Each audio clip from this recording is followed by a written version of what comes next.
Le dernier soldat français tué lors de la Première Guerre mondiale fut Augustin Joseph Trébuchon. Est-ce que, Bernard, est-ce que vous pouvez partager le petite photo de lui s'il est disponible? J'ai créé une petite photo de M. Trébuchon, si ça va marcher. Peut-être, peut-être pas. Elle est en train de faire quelque chose avec. Ah, voilà, c'est bon. Donc, ça, c'est une photo d'Augustin Joseph, peut-être, peut-être pas, prochaine. Voilà, Augustin Joseph Trébuchon. Voici une photo de lui.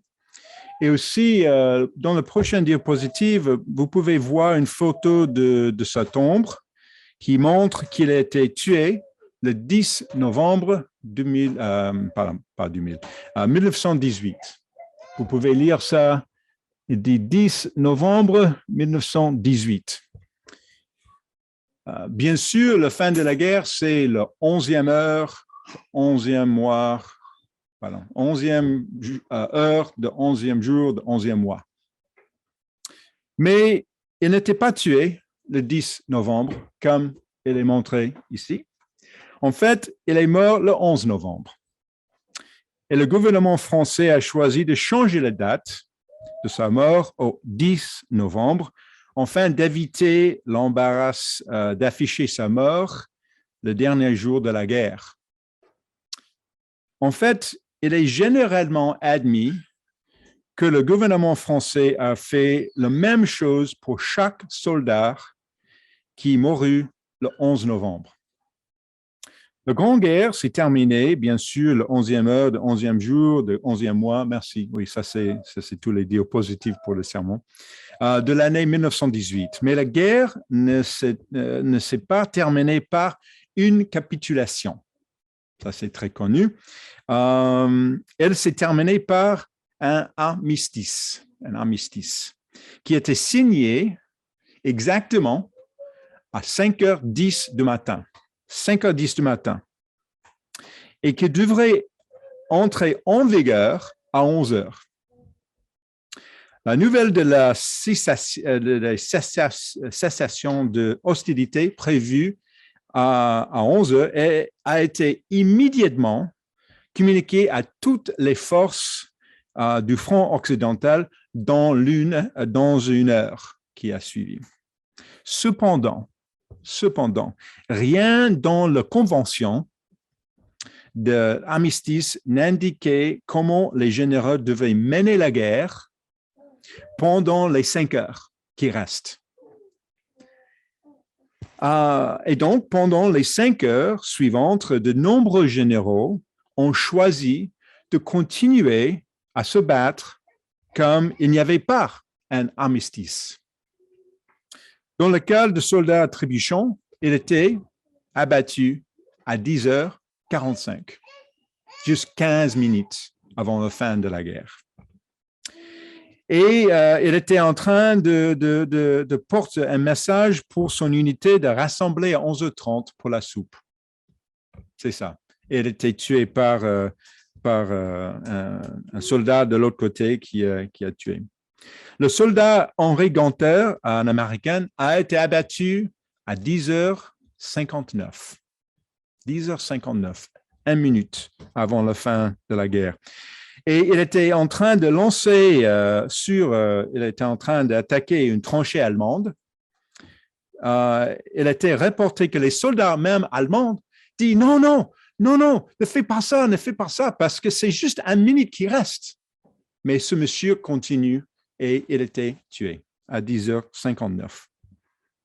Selon les estimations, plus de 10 000 personnes ont été tuées, portés disparus ou blessés au combat pendant les 5 heures, entre 6 heures du matin et 11 heures du matin, le 11 novembre 1918. En d'autres termes, plus d'hommes sont morts au cours des 5 dernières heures de la Grande Guerre après la signature de l'armistice que pendant le jour J. Imaginez, 10 000 personnes. En fait, tant d'Américains sont morts au cours de ces 5 heures que les congrès américains a ouvert une enquête officielle pour déterminer si des crimes ou des fautes avaient été commis. Il était tout simplement trop difficile d'admettre que des milliers de soldats américains aient pu mourir ou être blessés pour capturer des positions allemandes qui auraient été remises de toute façon selon les termes de l'armistice qui allait entrer en vigueur quelques heures plus tard. Dans un cas, un général américain a ordonné une attaque contre des positions allemandes, commence à 10h30. À 10h30, commencez l'attaque, 30 minutes avant la fin de la guerre.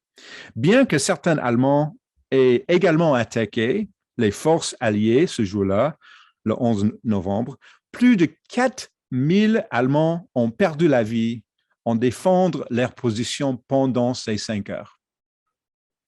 Pourquoi des dizaines de milliers de soldats ont-ils continué la guerre même après avoir su que l'armistice était signé?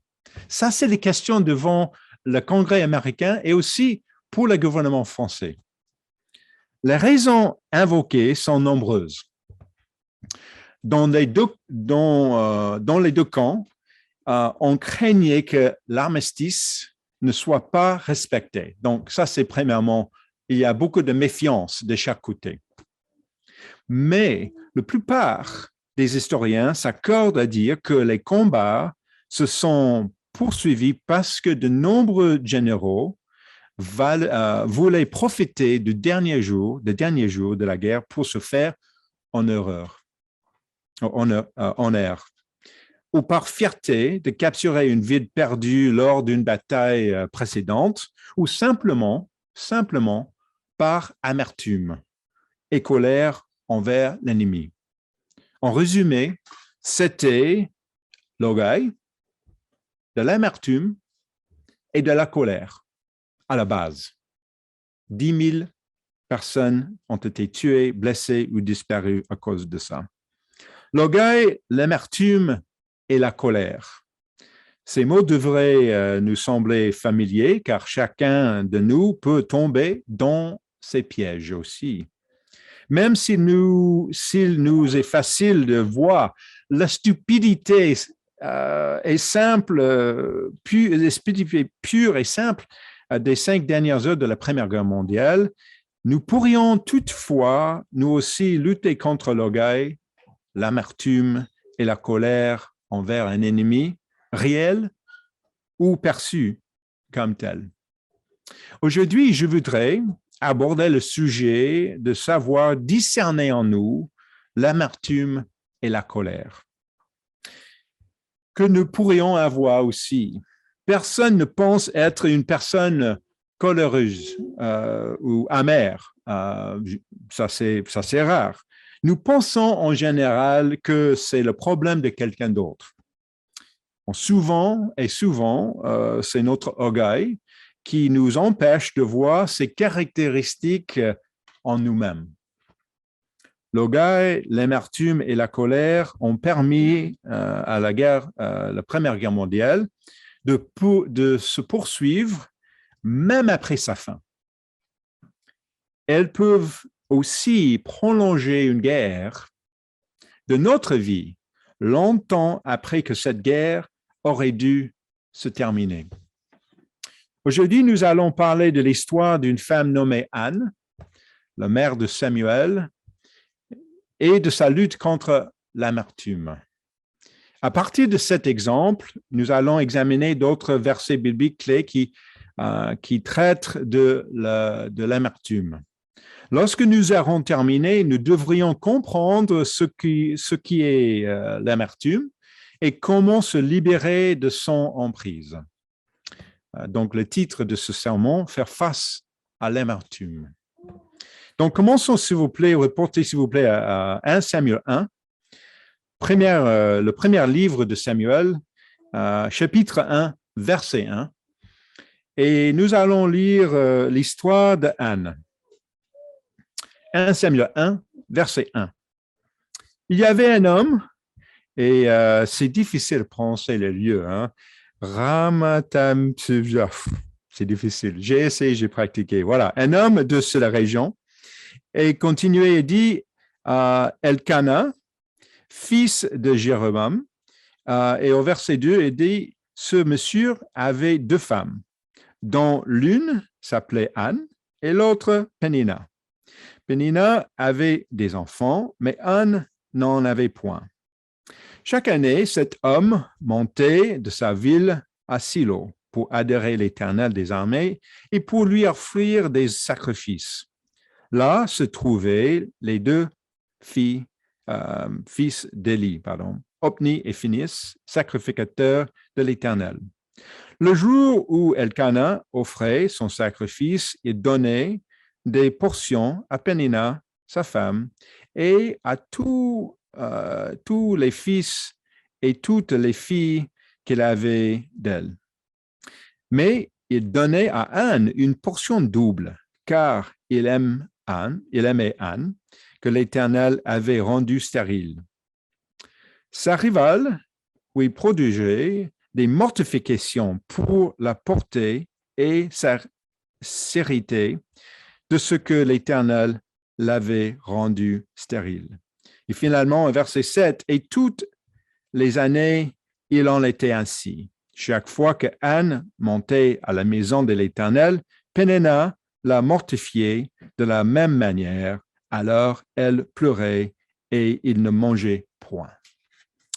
En lisant le début de l'histoire, nous pouvons déjà constater que leur situation pouvait engendrer de nombreux problèmes. Hein? Il y a toutes sortes de problèmes dans cette situation. Tout d'abord, nous avons Elkana. Il semble être un homme assez sympa, craignant Dieu, mais il a choisi d'avoir deux femmes. Nous voyons dans le Nouveau Testament que Jésus a clairement déclaré que le mariage est entre un homme et une femme. En outre, l'apôtre Paul montre dans ses lettres aux Romains que le mariage liait deux personnes, juste deux personnes ensemble, et qu'une autre personne ne devrait pas entrer dans ce mariage. Le fait que le polygame était pratiqué dans l'Ancien Testament ne change pas le commandement de Dieu pour nous aujourd'hui. Et tout comme j'ai pu le constater personnellement dans les situations de l'homme ayant des deux femmes, pas ici en France, mais dans d'autres lieux, il y a toujours des problèmes. Et dans ces cas, nous voyons Anne, qui n'a pas d'enfant, souffrir de déception et même de honte, étant donné la culture à l'époque. Ceci au point qu'elle ne pouvait plus manger. Et certains érudits bibliques ont affirmé qu'elle souffrait de dépression. Donc, il y a un problème, un désordre concernant l'alimentation et elle était déprimée. Et nous voyons aussi Pénina, qui, elle, a des enfants, mais il est clair que Elkana aime Anne plutôt que Pénina. Nous ne savons pas grand-chose la concernant, mais nous pouvons imaginer qu'elle souffrait d'elle aussi de ne pas être vraiment aimée de son mari. Nous ne voyons pas comment Anne réagit envers Pénina, mais nous pouvons voir Pénina agissait envers Anne. Au verset 6, elle est appelée une rivale. Et on lit qu'elle lui prodigeait des mortifications. Donc, c'est comme un telenovelas, hein? C'est comme un drame dans la télévision. Le mot mortification ici est tiré du mot hébreu kawas. Et kawas signifie se mettre en colère. Donc, le point, donc elle met en colère. Ça, c'est le point de. Donc, il y a vraiment des difficultés entre les deux femmes. Il y avait une rivalité entre ces deux femmes, bien sûr, du point de vue de Pénina. Si on regarde le point de vue de Pénina, les choses étaient très injustes. Je suis sûr que de son point de vue, il était injuste que Anna soit le préféré d'Elkanah. Dieu avait béni Peninnah en lui permettant d'avoir les enfants de la famille. Elle avait travaillé dur pour avoir des enfants et prendre soin d'eux, mais c'est Anne qui était déprimée et qui ne mangeait pas. Probablement, Peninnah pense que Anne faisait cela pour attirer l'attention des gens. Peninnah pensait peut-être que c'était un moyen de montrer Elkanah contre elle. En tout cas, nous voyons que sa motivation pour blesser Anne était de la provoquer à la colère, afin que celle-ci se tourne contre Dieu. Donc, c'est tout à fait un problème entre les trois. Poursuivons maintenant la lecture, verset 8. Donc, verset 8. Elkanah, son mari, lui disait, « Anne, pourquoi pleurais-tu et ne manges-tu pas? Pourquoi ton cœur est-il attristé? Est-ce que je ne vaux pas pour toi mieux que 10 fils? » C'est difficile, hein, ce monsieur. La Bible ne donne peu d'informations sur leur interaction. Donc, on ne sait pas beaucoup, mais si vous ne regardez que cette partie de la discussion, il semble que Elkanah soit d'un esprit doux, mais peut-être qu'il ne comprenne pas bien sa femme Anne, ou ne savait pas comment l'aider, parce que, bien sûr, ça ne soulage pas cette question. Anne l'aimait, bien sûr, ça c'est clair, mais cela ne réduisait pas sa souffrance. Cela ne résout pas le conflit avec Peninnah. Ce genre de commentaire ne la consolait pas, donc ça n'aide pas. Maintenant, verset 9. Anne se leva, après que l'on eut mangé et bu à Silo. Le sacrificateur Élé était assis sur un siège près de l'un des poteaux de le temple de l'Éternel. Et verset 10. Et l'amertume dans l'âme, elle pria l'Éternel et versa des pleurs. Le verset 10 nous apprend quelque chose de très important. Anne avait atteint le point où elle était devenue amère.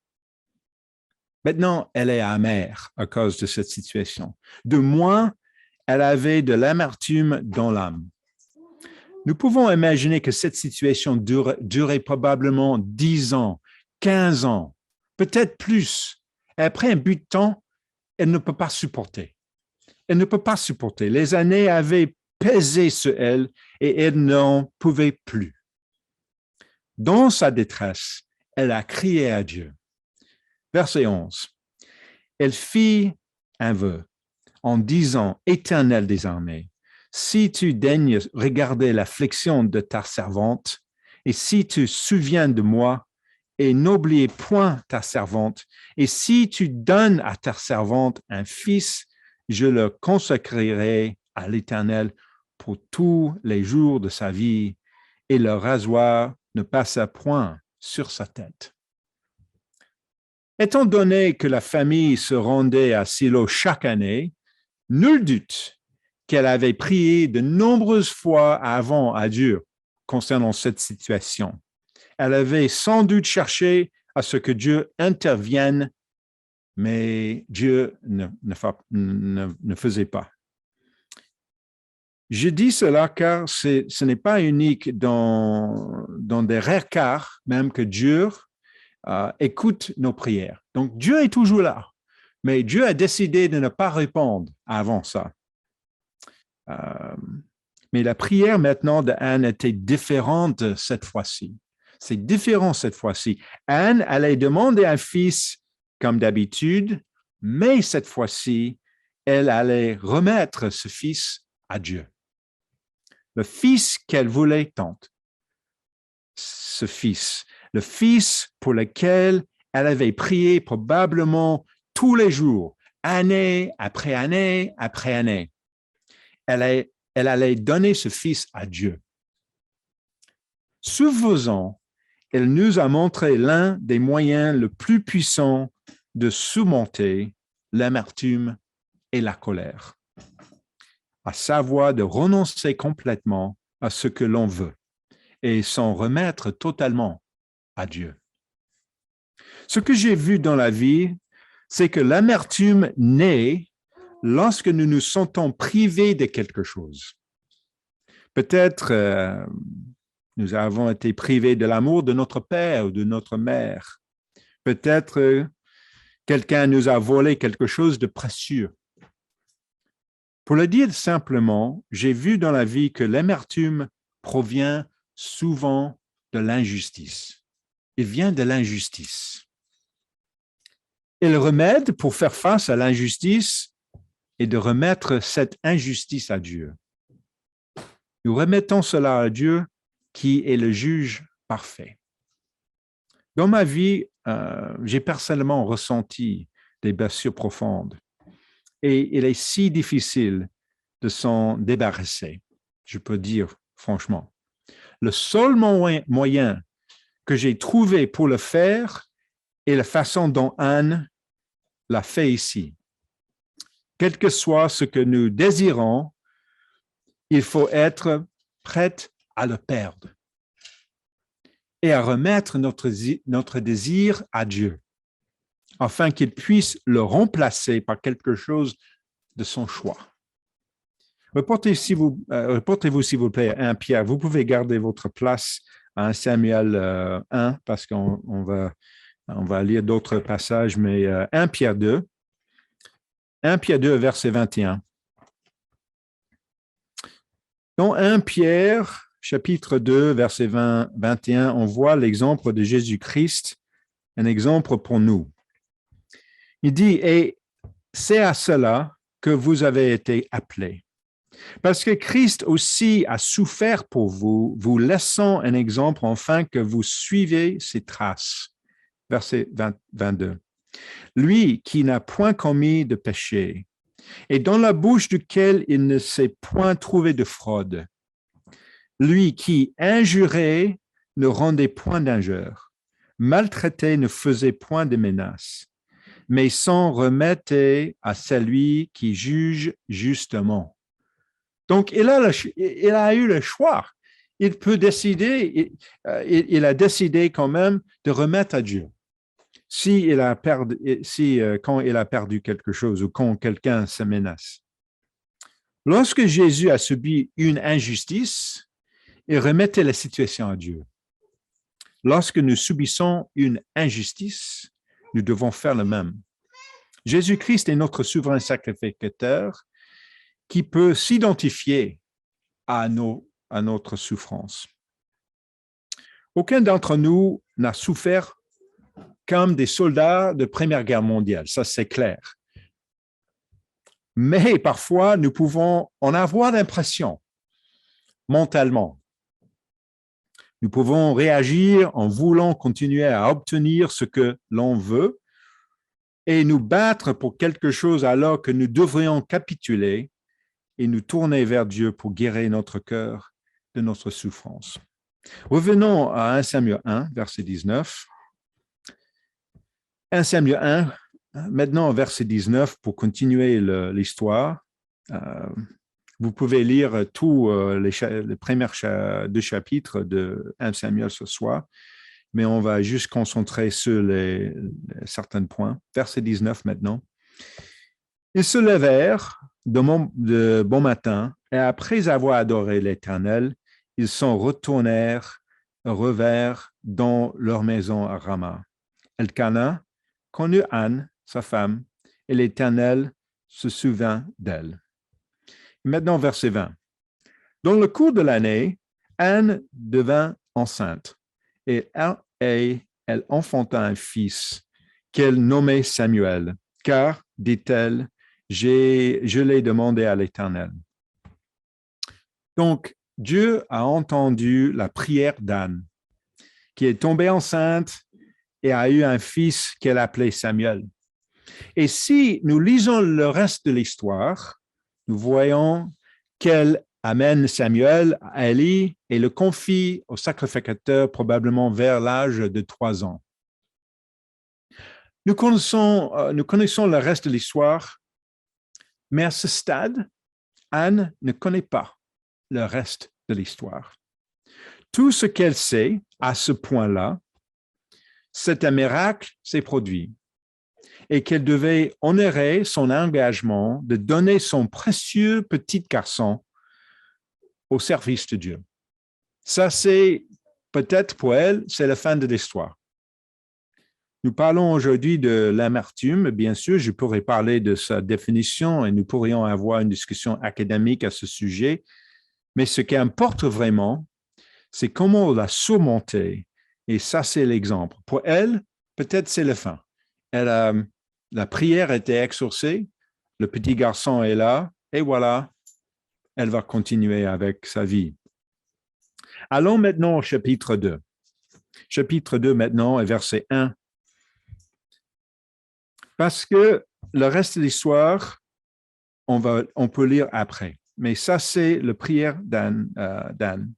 Anne pria et dit, « Mon cœur se réjouit en l'Éternel. Ma force a été révélée par l'Éternel. Ma bouche s'est ouverte contre mes ennemis, car je me suis de ton secours. » En anglais, cette phrase à la fin est traduite « Je souris à mes ennemis. » Je souris à mes ennemis. Imaginez, souris à mes ennemis. Je souris à mes ennemis parce que je me réjouis de ton salut. Lorsque nous sommes confrontés à la colère et à la souffrance de ceux qui sont contre nous, nous pouvons vraiment sourire et ne pas ressentir de peine ou d'amertume parce que nous sommes guéris et sauvés par la puissance de Dieu. Ça, c'est le sens de cette phrase. Et verset 2. Nul ne saint comme l'Éternel. Il n'y a point d'autre Dieu que toi. Il n'y a point de rocher comme notre Dieu. Ne parlez plus avec tant de hauteur que l'arrogance ne sorte plus de votre bouche, car l'Éternel est un Dieu qui sait tout. Et par lui sont pesées toutes les actions. L'arc de puissance est brisé, et les faibles ont la force pour ceinture. Ceux qui étaient rassasiés se louaient pour du pain, et ceux qui étaient affamés se reposent. Même la stérile enfante 7 fois, et celle qui avait beaucoup d'enfants est flétrie. C'est intéressant, on peut vraiment ressentir comme elle a géré son amertume. Elle parle ici de l'arrogance, probablement de la femme stérile ou pas stérile, qui maintenant a beaucoup d'enfants. Elle parle aussi clairement à quel point elle compte sur l'aide de Dieu. Il parle de elle, stérile, et aussi peut-être de Pénéna, qui avait beaucoup d'enfants. Donc, elle est très puissante et il y a beaucoup d'émotions derrière quand elle explique sa souffrance, mais en même temps, la joie qu'elle a eue d'avoir sa prière exaucée. Maintenant, verset 18. 1 Samuel 2, verset 18. Samuel faisait le service devant l'Éternel et cet enfant était revêtu d'un éphod de lin. Sa mère lui faisait chaque année une petite robe et la lui apportait en montant avec son mari pour offrir le sacrifice annuel. Voilà, ça c'est sa vie, année après année. Elle a confronté l'amertume et elle est prête de voir sa fille juste une fois par an. Mais si on continue au verset 20, on peut voir que Dieu est miséricordieux envers Anne. Élie bénit Elkana et sa femme en disant que l'Éternel te fasse avoir des enfants de cette forme pour remplacer celui qui, elle, a prêté à l'Éternel. Et ils s'en retournèrent chez eux. Lorsque l'Éternel eut visité Anne, elle devint enceinte et elle enfanta 3 fils et 2 filles. Et le jeune Samuel grandissait auprès de l'Éternel. De la façon dont cette histoire est écrite, on a l'impression que Anne s'est vraiment débarrassée de son amertume et de sa dépression. Elle venait année après année le voir et lui apporter une nouvelle robe. Et puis alors qu'elle pensait que cela n'arriverait jamais, elle tombait à nouveau enceinte. Et puis encore, et encore, et encore, et encore. Si bien que finalement, elle a eu 5 autres enfants. À mon avis, c'est une histoire puissante de la transformation émotionnelle, de la dépression à la joie, de l'amertume à la paix. Nous avons juste un petit aperçu de pourquoi dedans, mais on peut lire facilement sa prière et sa décision de mettre les choses qu'elle vraiment veut à Dieu. Reportez-vous maintenant à Hébreux 12. Hébreux 12 et verset 14. Hébreux 12, à verset 14 à 15.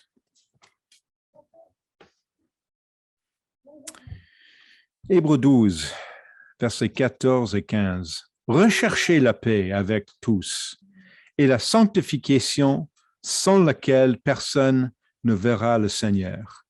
Voyez à ce que personne ne se prive de la grâce de Dieu et qu'aucune racine d'amertume poussant des rejetons ne produise de troubles et que plusieurs n'en soient infectés. La Bible dit que l'amertume, si nous ne le gérons pas comme il faut, risque de se communiquer aux autres et que plusieurs en soient infectés. Ça, c'est la situation avec l'amertume. Cette probabilité que nous ressentions de l'amertume est réelle. Si nous prétendons que cela ne nous affecte pas ou que ce ne sera pas un problème pour nous dans le futur, nous nous trompons nous-mêmes. C'est vraiment un problème pour chacun d'entre nous. Lorsqu'une personne de l'amertume, son attitude, ses émotions vont toujours faire surface à un moment ou à un autre. Ce qu'il y a dans notre cœur fait toujours surface même si on pense pouvoir cacher ce qu'on ressent vraiment. En général, cela va ressortir par des remarques négatives. Donc, il y a quelque chose de négatif. Des critiques, des paroles pensantes. Ces paroles peuvent être comme des vitrioles, comme des poisons qui se répandent dans un groupe. Et Paul dit que c'est contagieux. C'est contagieux. La définition de dictionnaire biblique Strong ici pour ce mot amertume vient du mot pikria. P-I-K-R-I-A.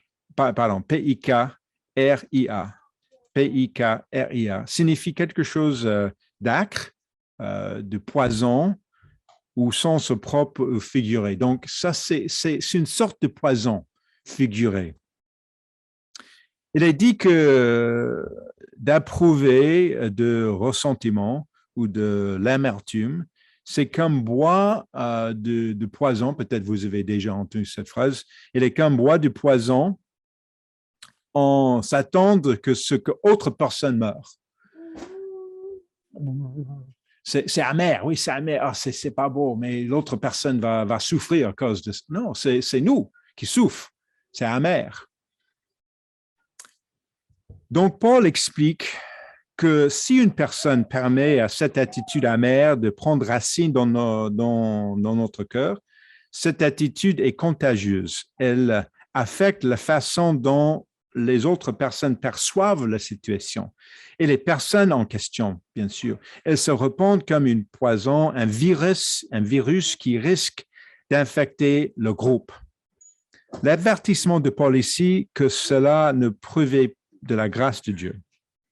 Donc, en d'autres termes, l'amertume qui prend racine de notre cœur nous prive du pardon de Dieu. S'efforcer d'être en paix avec nos frères et sœurs, comme le dit Paul, signifie agir. Ça signifie faire ce que nous pouvons pour arranger les choses. Pour arranger les choses. Cela signifie aller vers eux ou leur présenteur des excuses, de demander pardon. Si ces excuses ne sont pas réciproques, parce que ça arrive de temps en temps, même plus souvent, il faut alors faire comme Anne et s'en remettre à Dieu.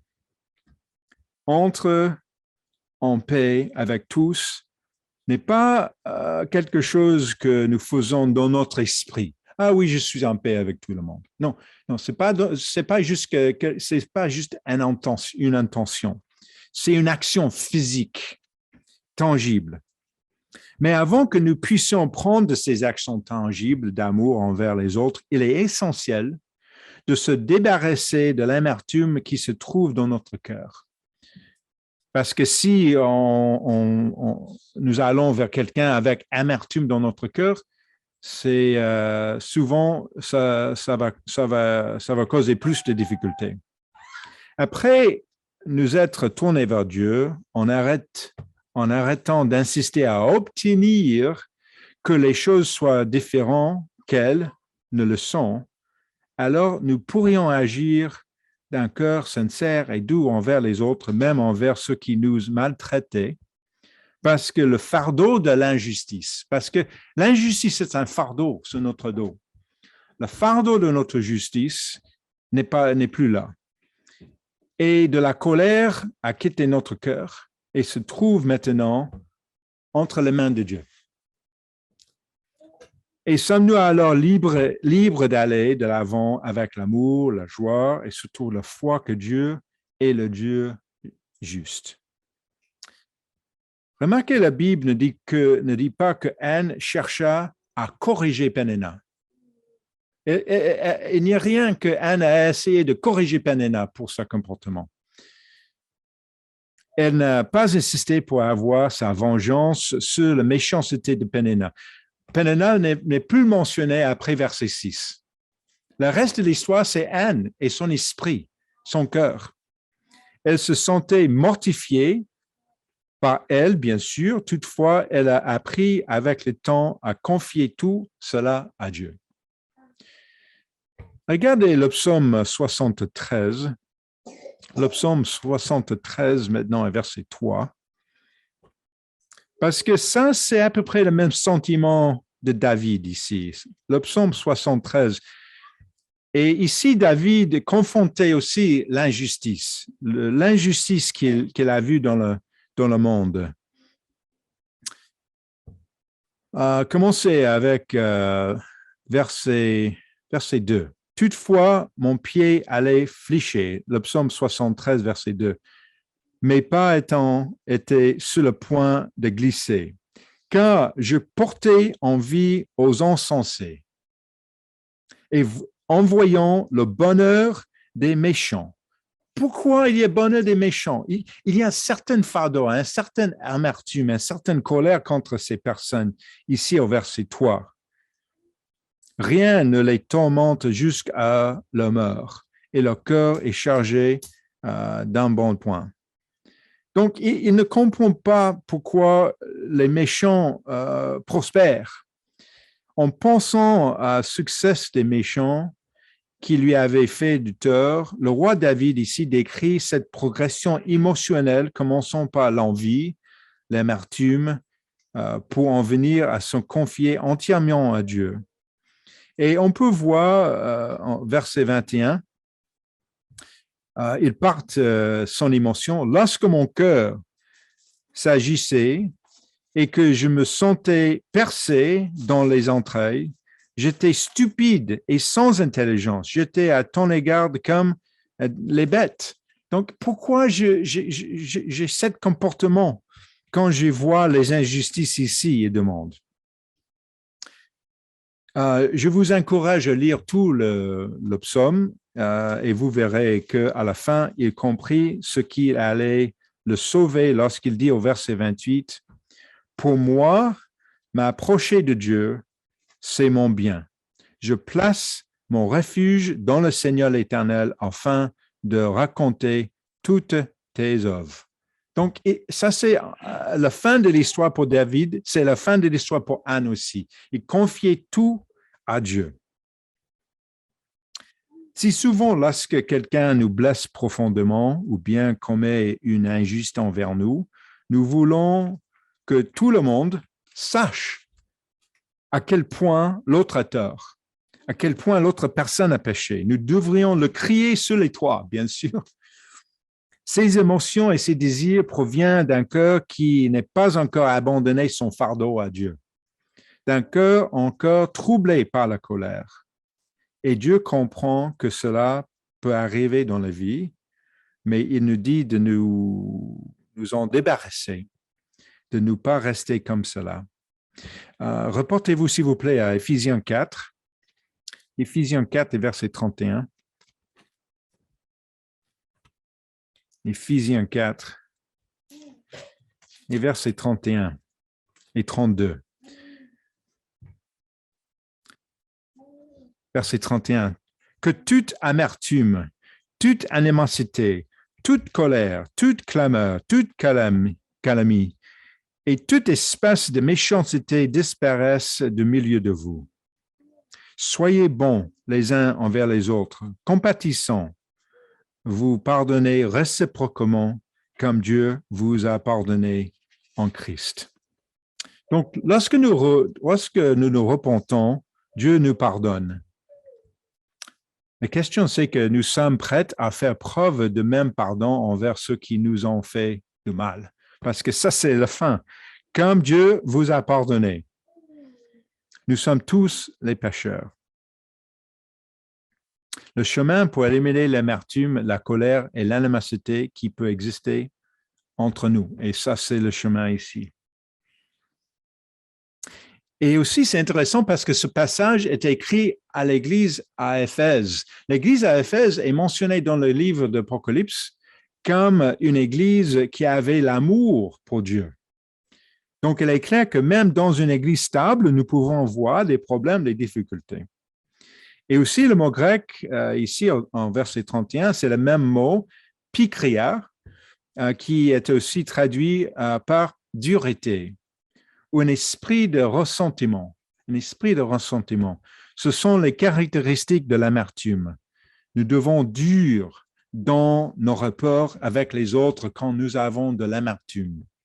Nous perdons la douceur quand ça arrive. Nous perdons la bonté qui est le fruit de l'Esprit de Dieu. Nous devenons rancuniers envers les autres. Si nous sommes durs avec quelqu'un, souvent plutôt que reconnaître cette dureté en nous, on se sent justifié dans notre dureté. Car après tout, il y a une injustice, n'est-ce pas? Et c'est l'autre qui a la faute. Donc ça, c'est notre perspective, comme il y a toujours l'amertume dans notre cœur. Nous pouvons nous sentir comme si c'est nous la victime et nous renfermer sur nous-mêmes. Et voilà le genre de choses qui nous affectent en tant qu'être humain et en tant que chrétien. Ça peut arriver. Pour conclure, je voudrais ajouter que nous pouvons avoir été dans l'Église depuis très longtemps, avoir lutté pendant des années, et pourtant mourir jusqu'à la fin, spirituellement empoisonné par l'amertume. Ça peut arriver même après des années. Car la vraie bataille des chrétiens se situe au niveau de notre cœur et nos émotions. Le champ de bataille de notre cœur, ce n'est pas le champ de bataille comme les soldats dans la Première Guerre mondiale, mais le champ de travail de notre cœur que nous allons soir. Donc, nous avons un choix à faire. Premièrement, mourir spirituellement en insistant à obtenir ce que nous voulons au prix de garder en nous des émotions malsaines et de nourrir le poison de l'amertume. Et ça existe jusqu'à la fin, je sais. J'ai vu ça même dans ma famille. Ou bien, un autre choix, choisir la vie. Choisir la vie pour l'éternité en apprenant à capituler devant Dieu, à renoncer à nous-mêmes en comptant entièrement sur Dieu pour ce qui va nous arriver. Et c'est lui qui portera notre fardeau. Et c'est lui qui donnera la victoire. Ça, c'est un choix pour nous contre l'amertume. J'espère que ça aide. J'espère que cette histoire aide à comprendre. Et j'espère que vous pouvez même lire de plus et on peut avoir une petite discussion après.